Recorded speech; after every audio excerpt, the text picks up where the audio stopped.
வாங்க ஃப்ரெண்ட்ஸ், இப்போ பாருங்கள் சிக்கன் கிரேவி எப்படி பண்ணுறதுன்னு பார்க்கலாம். இப்போ வந்து ஸ்பைசஸ்லாம் அரைச்சிக்கலாம்.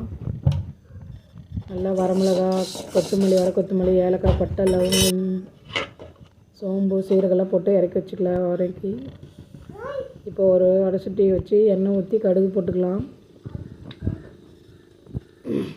கறி இந்த கேப்பில் அலசிட்டு வந்து வச்சுருக்கிறேன்.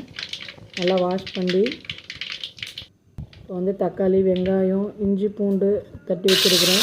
இப்போ வெங்காயத்தை போட்டு கடுகு பொரிஞ்சதும்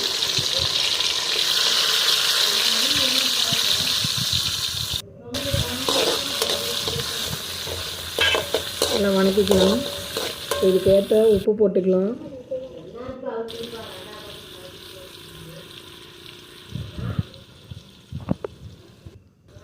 இப்போ கொஞ்சம் மஞ்சள்தூள்,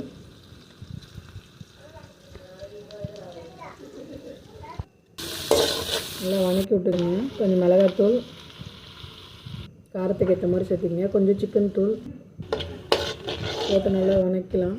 இப்போது அலசி வச்ச சிக்கன் எடுத்து போட்டு சேர்த்துக்கலாம். அப்போ தான் மசாலா எல்லாம் உள்ளே இறங்க நல்லா கறியோட ஒன்றா இருக்கும்.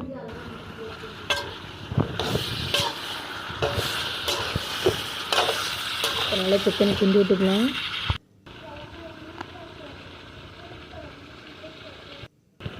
இப்போ வந்து பெப்பர் தூள் சேர்த்துக்கங்க. என்கிட்ட மிளகு இல்லாதனால நான் அரைக்கல, பெப்பர் தூள் வாங்கி சேர்த்துக்கிறேன். பெப்பர் தூள் நல்லா டேஸ்ட்டு கொடுக்கும் கிரேவிக்கு. அந்த ஸ்பைசஸ்லாம் எடுத்து அரைச்சிட்டு வந்துடலாம். இப்போ சிக்கன் ஓரளவுக்கு வெந்துடுச்சு. தண்ணி கொஞ்சம் ஊற்றுங்க வேகிற அளவுக்கு. ஸ்பைசஸ் அரைச்சாச்சு, சேர்த்துக்கலாம். சேர்த்து நல்லா கிண்டி விடலாம். இப்போ பாருங்கள் எந்த அளவுக்கு இது கொதிக்குன்னு. இப்போ தக்காளி சேர்த்துக்கலாம். ஏன்னா இந்த ஸ்டேஜில் சேர்த்தும் போது கொஞ்சம் சுவை அதிகமாக இருக்கும். முன்னாடியே சேர்த்திட்டா அது வந்து தெரியாது அதிகமாக தக்காளி இருக்கிறது. இப்போ 1/2 லெமன் புழிஞ்சு விட்டுக்கலாம்.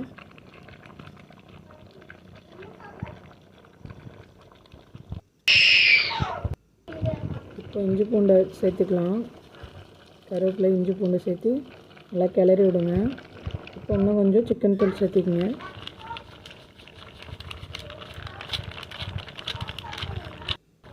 நல்லா சிக்கன் தூள் சேர்த்துனா நல்லா குழம்புக்கு இன்னும் கொஞ்சம் சிக்கன் தூள் வேணுங்கிற அளவுக்கு சிக்கன் தூள் போட்டுக்கோங்க.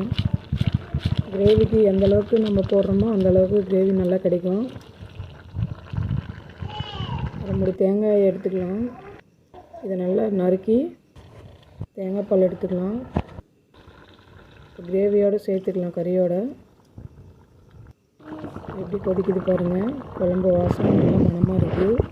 இந்த ஏலக்காய் ஃப்ளேவர்லாம் போட்டதுக்கு இந்த குழம்ப நல்லா சுடு சாப்பாட்டில் வச்சு சாப்பிட்டு பாருங்கள். சூப்பராகவும் அல்டிமேட்டாகவும் இருக்கும். ஃபாலோ பண்ணுங்கள், சப்ஸ்கிரைப் பண்ணுங்கள், சேனலுக்கு சப்போர்ட் பண்ணுங்கள் ஃப்ரெண்ட்ஸ்.